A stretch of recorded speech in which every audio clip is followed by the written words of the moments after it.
Thank you, Will. Thank you, Will, for that very kind introduction. It's great to see you. My sincere thanks to the Santa Fe World Affairs Forum for this opportunity to offer some reflections on China and U.S.-China relations. I hear that this is a very knowledgeable audience, and I certainly look forward to the discussion with you after my initial remarks. You know, as we were chatting prior to the start of this program, I was reminded of the first speech I gave to a group of folks in 1974 after I had returned from a 3-week trip to China. I led off by quoting a line in my first year Chinese textbook, which said, "China is a large country with an old history and a lot of people." I hope I can offer a little bit more depth and detail than that cursory description of the country. But I have to say that in 1974, it was very, very difficult to understand what was going on. It was still during the Cultural Revolution. And what you saw was often not what was really happening. I wish I could be with you in Santa Fe in person. I've never visited, but my Will Itos sings its praises. My wife does too. She just visited a couple of weeks ago. But I feel that I am there with you in spirit. I understand that Santa Fe is more than 7,000 feet above sea level, an elevation that perhaps ensures good vantage points from which to observe and reflect upon China, a country of truly unparalleled significance. I'd like to begin by offering a few general observations about China that I've found help to frame my own thinking about the country. Since 1978, China has found flexible and pragmatic solutions, or at least workarounds, to many of its development challenges. Perhaps the most important factor enabling China's progress has been the country's profound commitment to learning and experimentation.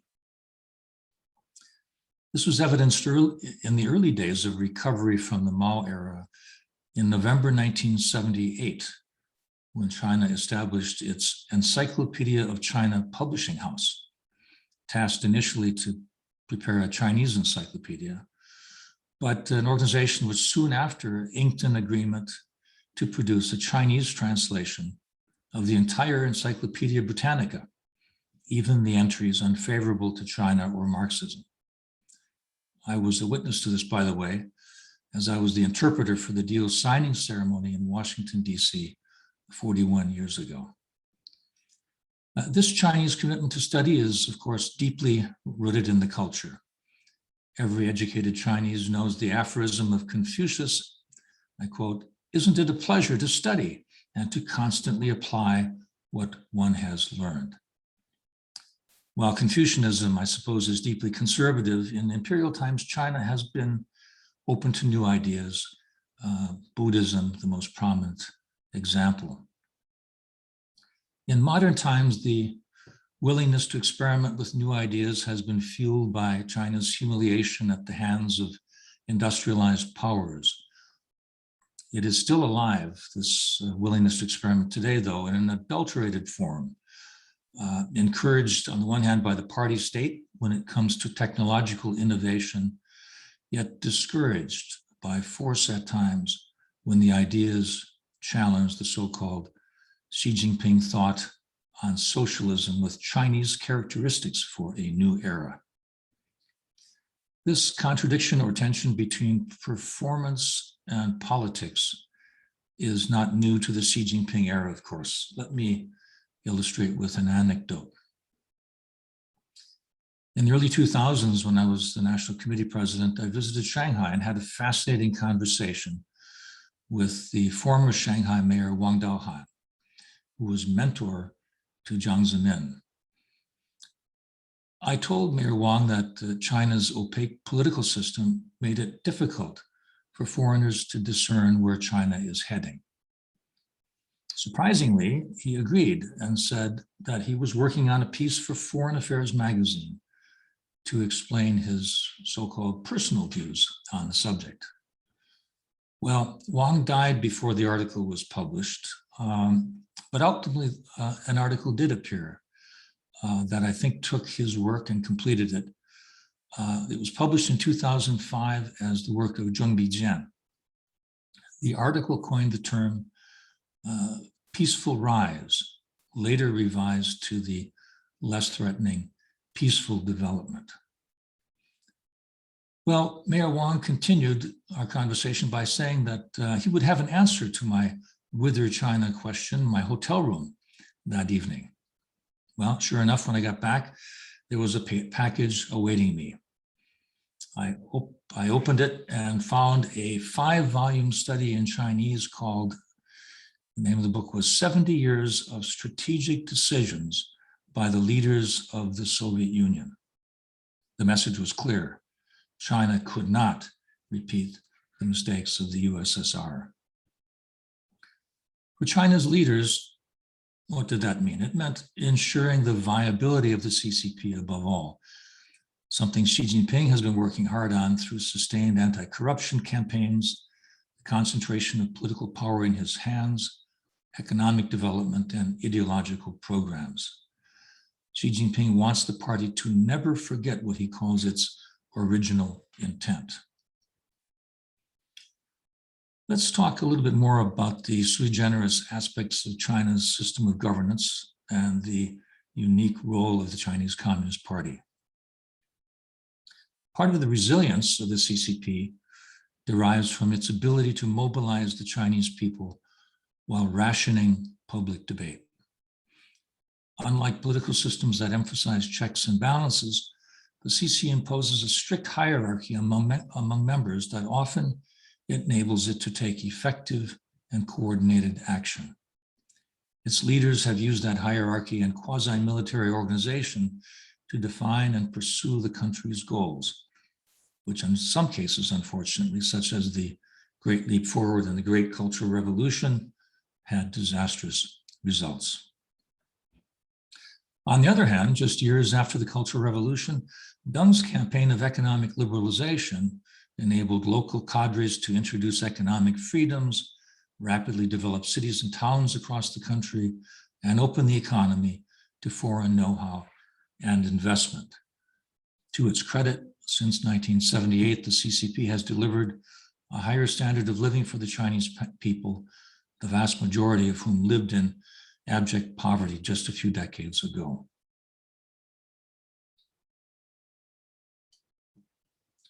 The CCP considers itself a people's party, or in their terms, a dictatorship of the proletariat that claims to appreciate and represent the public will.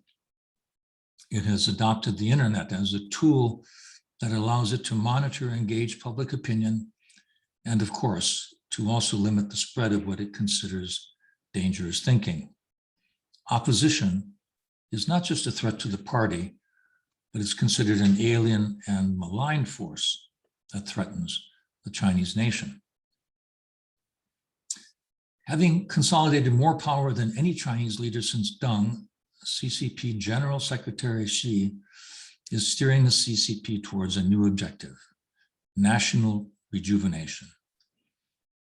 Or as he says, the great rejuvenation of the Chinese nation. He has launched mobilizational campaigns against poverty, pollution, and financial risk while attacking corruption and enforcing strict party discipline. What you might think of as Marxist teleology gives the CCP a strong sense of history and adds weight to important anniversaries such as this year's party centenary. Next month, the CCP leadership will conduct the third ever review of party history and achievements, and is expected to elevate Xi Jinping thought to a canonical position, ranking him alongside Mao and Deng. Let's drill down a little bit on ideology. For the Uyghurs, it has meant coercive ideological indoctrination, deemed by many as crimes against humanity or even genocide. For the party, it's what's called the 4-4-2 formula. Here's what 4, 4, and 2 mean. First four is the four consciousnesses. It's a little bit of a mouthful. It's consciousness of the need to, one, maintain political integrity, two, think in big picture terms, three, uphold the leadership core, four, keep in alignment. The second four are the four confidences: confidence in the path, confidence in the theories of the party, confidence in the system of socialization with Chinese characteristics, and confidence in China's unique civilization. The two refer to the two protections. First, protecting the core status of General Secretary Xi Jinping, and two, protecting the central unified leadership of the Central Committee of the CCP. In 2017, Xi Jinping said famously, and I quote, "Government, the military, society, and schools, north, south, east, and west, the party leads them all." Under Xi, the CCP is doubling down on its efforts to reach into all aspects of Chinese life. It has jerked the chains of technology and tutoring companies, restricted youth online game time, and moved to cleanse the airwaves of so-called sissy boys and unwanted foreign influence. And the country's most famous entrepreneur, Jack Ma, was brought to heel. A year after he said that, quote, "Chinese finance has no system and banks have a, quote, pawn shop mentality," Jack is now rarely seen in public, and his firm Alibaba has lost $344 billion of shareholder value.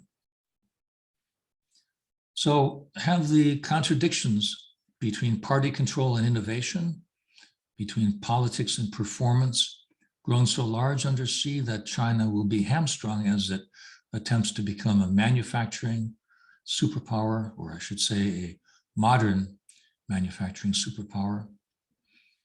The 14th five-year plan has highlighted 7 challenging high-tech fields for development: artificial intelligence, quantum technologies, semiconductors, neuroscience, genetics and biotech, clinical medicine, deep space, sea, and earth exploration. Those are 3 areas for development in this current plan.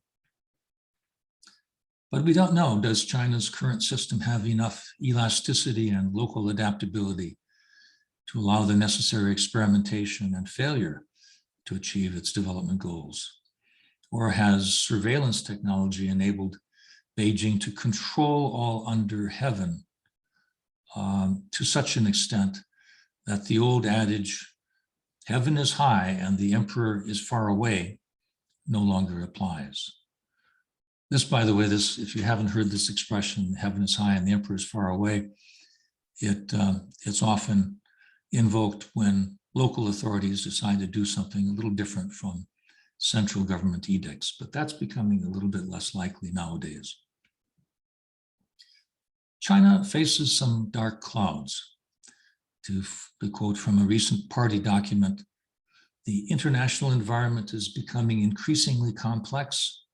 Instability and uncertainty are obviously increasing," referring to COVID, the global recession, worsening relations with major democracies, and technological divergence. Perhaps domestically, the biggest social challenge China faces is to improve the education and economic potential of a large class of people whose current prospects are bleak. Perhaps this is the principal motivation for Xi Jinping's call for common prosperity. Premier Li Keqiang has said that China still has 600 million people whose monthly income is $140 or less. The danger, as scholar Scott Rosell has persuasively argued, is that China could end up with a permanent underclass whose frustrations lead to serious social instability. Bringing those people out of their poverty is not going to be an easy task. China faces other serious domestic challenges. Despite the popular support that the CCP appears to enjoy, the party's leadership has always had a deep sense of insecurity. On the surface, the scrapping of the two-term limit has offered President Xi legal justification to stay in power. However, although the constitutional amendment followed legal procedures, it did breach the party's consensus and norms established in the Deng Xiaoping era and could potentially justify attacks from Xi's opponents about the legitimacy of his rule. Allow me to illustrate the salience of this succession issue, leadership issue, with an anecdote. In 2001, I organized a small high-level American delegation to China. We met in the Great Hall of the People with then President Jiang Zemin. He said that he'd been reading in the Western press of concern over the transition to power later that year from him to Hu Jintao. Jiang told us that the concern was understandable, given the many examples throughout Chinese history of succession struggles. He listed a number of them and ended by saying, even Chairman Mao did a poor job of arranging for his successor. But I, Jiang Zemin, will handle it, don't worry. Well, in Jiang's case, the issue of handing the reins to a successor wasn't really debatable because Hu had been anointed by Deng, as Xi Jinping had been. As Jiang Zemin had been. In the case of our current leader, Xi Jinping, however, he did not have Deng's blessing, and it is uncertain how his successor would be identified. Other challenges for China are tied to disequilibrium in the economy and an unavoidable trend to slower growth. Recent power shortages, quite surprising to many people, including myself, and the property market crisis have revealed weaknesses in the party state's administration of the economy. It is unlikely, though, that we will see a collapse of either the banking system or the real estate market. China, should be noted, has relatively little external debt. Its currency is isolated from attack. Its economic managers possess ample fiscal and monetary tools to prevent a sharp downturn in growth. And the country's high savings rate offers solid support to bank funding. Beijing also has the ability to coordinate state-owned enterprises and financial institutions to intervene in the market or tighten screws to stem capital outflows as needed. As I mentioned, China under Xi Jinping is on a course towards the great rejuvenation of the Chinese nation.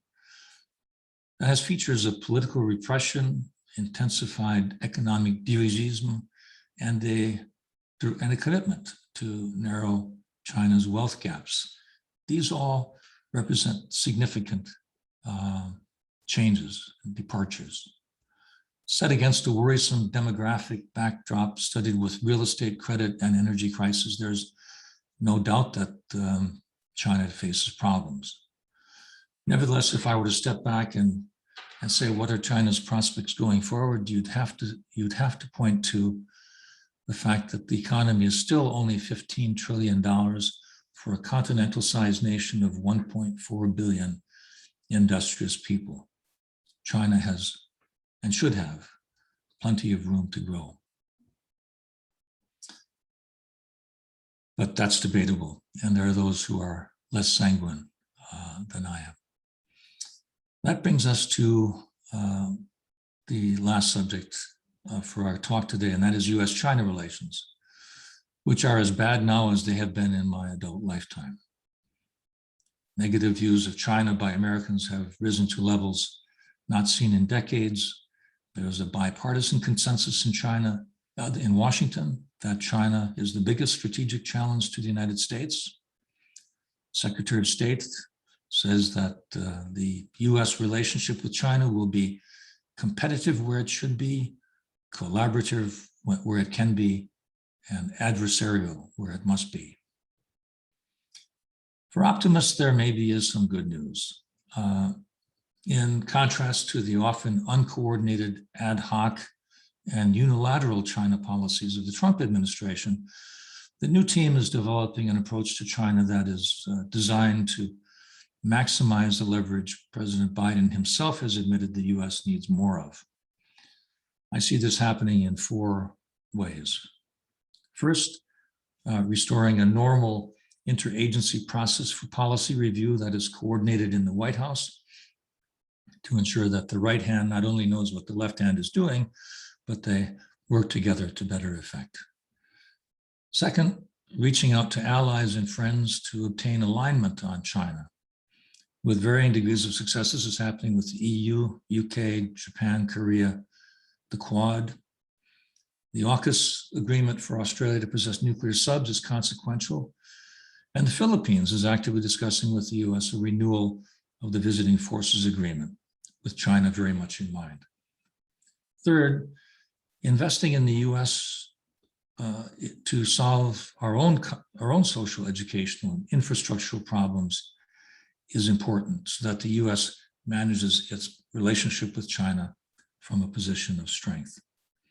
And lastly, advocating at home and abroad for the ideals that underpin America and other democracies. So how can the improvement of American leverage vis-a-vis China lead to a healthier US-China relationship? Well, the simplest answer may be that it is dangerous for a rising power to find no constraints to its ambitions. There's a saying heard increasingly in China, including in official circles, which is Dongsheng Xijiang, the East, i.e. China, is rising, the West is in decline. If Chinese leaders have in fact concluded that the US is in permanent decline and is thus unable to rally others to stand with it, then it is easy to foresee the gradual emergence of a Chinese hegemon in East Asia. Let's pause to unpack this issue a bit, as it is widely assumed by China analysts that there is in fact such a consensus that the US is failing and that China's rise to preeminence is guaranteed. Good scholars have found much official commentary to support this thesis. But we shouldn't ignore the fact that what is reported to be said by officials in the Chinese media must conform ultimately to party lines. One of those lines is that the US system has many deep flaws and should never be seen as a model for China. Another line is that the Chinese Communist Party will deliver on its promise of the great rejuvenation of the Chinese nation or people. Those party lines don't leave much room for praise of America. Many conversations with senior Chinese interlocutors over the years have left me with the conclusion that China has definitely grown more confident of itself, more critical of the US, and occasionally exhibits bursts of hubris. But often as not, there is an abiding appreciation, even admiration for American creativity and dynamism. Perhaps during the Q&A, I can share a story to illustrate. I also have to say I haven't been back to China for 2 years, and it's hard to take the temperature thousands of miles away. I believe that a more confident United States on a sustainable trend towards its own renewal will be better positioned to explore positive forms of engagement with China. And finally, China's leaders may prefer dealing with an America that has thought through its priorities and is able to interact professionally and productively with them. Transactional trust, now largely absent, could perhaps be rebuilt when words and actions align more reliably. Despite the public accusations that marked the undiplomatic start to the March meeting in Anchorage, it's notable that the American and Chinese diplomats did continue with their meeting as planned. Since then, Biden and Xi have had one virtual meeting, and they're planning another, probably next month. And there is evidence that working level meetings are becoming more professional, if not very productive. China would be well advised, in my view, to accept the American invitation to focus on solving concrete problems rather than seeking consensus on abstractions. Oftentimes, these abstractions, I think, can mask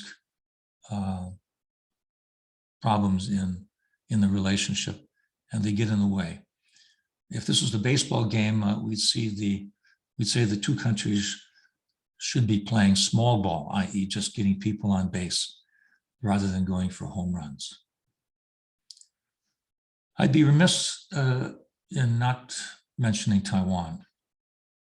I'd like to talk in some depth about it. The fate of Taiwan is one of the world's most complex and consequential problems. From the perspective of the CCP, China's civil war has not ended. In the words of Xi Jinping at the 19th Party Congress 4 years ago, quote, "Complete national reunification is an inevitable requirement for realizing the great rejuvenation of the Chinese nation." On October 10th, just a few weeks ago, he said, quote, "The historical task of the complete reunification of the motherland must be fulfilled and will definitely be fulfilled." At the same time, however, while not renouncing the use of force, Xi said, quote, "Achieving unification through peaceful means is most in line with the overall interests of Chinese people, including Taiwan compatriots." Well, what does this mean in the foreseeable future? Does Xi Jinping see unification with Taiwan as his personal path to immortality in the Chinese pantheon? Or will he continue to exercise patience about a problem that, from Beijing's perspective, has not been solved for 72 years, that risks sparking war with the United States and others, and which carries with it the potential for failure and even the demise of the CCP? Questions surrounding this set of problems have been the subjects of a crescendo of war games, op-eds, legislative debate, books, and frankly, confusion. Yes, well, China's military has been preparing for an invasion of Taiwan. Yes, Taiwan spends too little on defense and its population seems generally unconcerned about war. Yes, the US is not formally committed to Taiwan's defense, preferring a policy of strategic ambiguity. I'd like to quote Harvard professor and former Assistant Secretary of Defense, Joe Nye, a very reliable thinker. And here's how he puts it. The US hopes to deter the use of force by China and preserve the legal limbo of Taiwan, which China regards as a renegade province. For years, US policy has been designed to deter Taiwan's declaration of de jure independence, as well as China's use of force against the island. Today, some analysts warn that this double deterrence policy is outdated because China's growing military power may tempt its leaders to act. Others believe that an outright guarantee to Taiwan or hints that the US is moving in that direction would provoke China to act. But even if China eschews a full-scale invasion and merely tries to coerce Taiwan with a blockade or by taking one of its offshore islands, all bets would be off if an incident involving ships or aircraft led to loss of life. If the US reacts by freezing assets or invoking the Trading with the Enemy Act, the two countries' metaphorical war could quickly become real. The lessons of 1914 are to be wary of sleepwalking, but those lessons do not provide a solution to managing the Taiwan problem, end quote.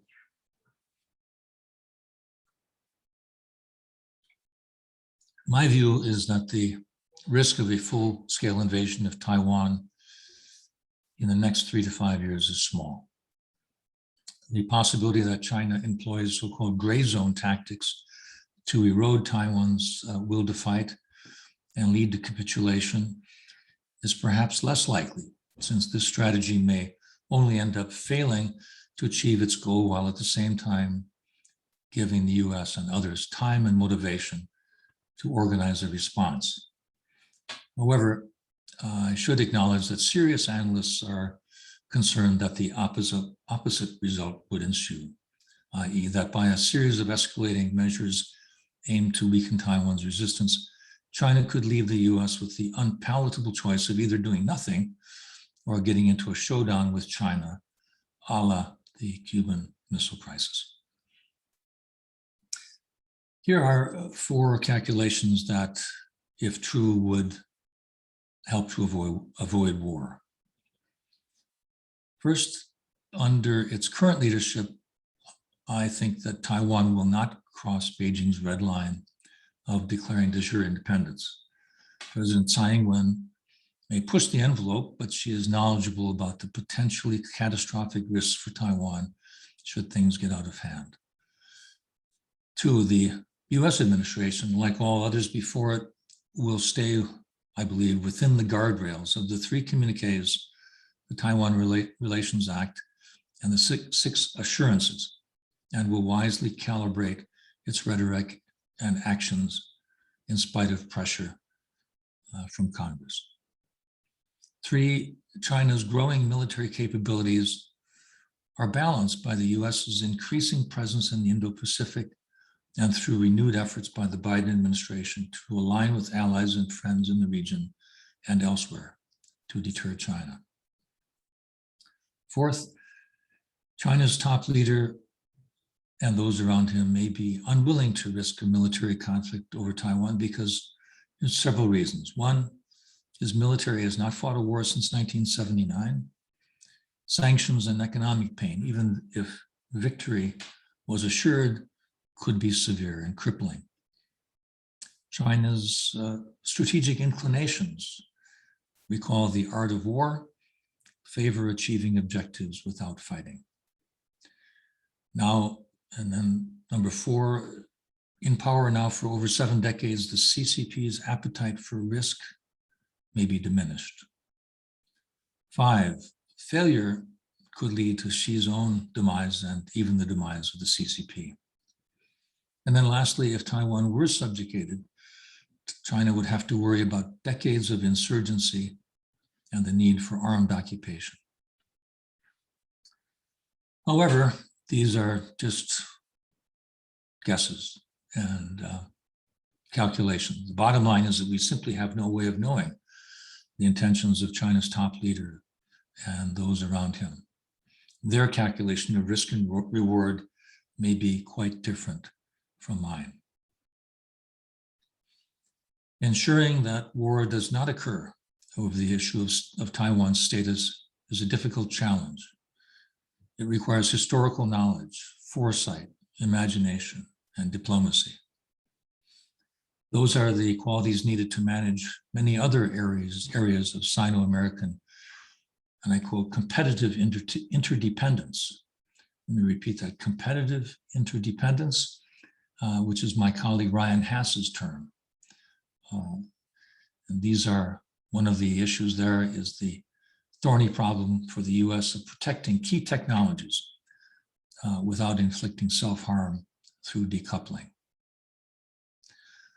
Perhaps looking back at today from mid-century, we will find that China and the US overcame their major domestic challenges, avoided war, and both contributed to global efforts to arrest climate change and avoid new pandemics. That's a lot to hope for, but nothing less will suffice. Thank you. I look forward to the discussion that follows.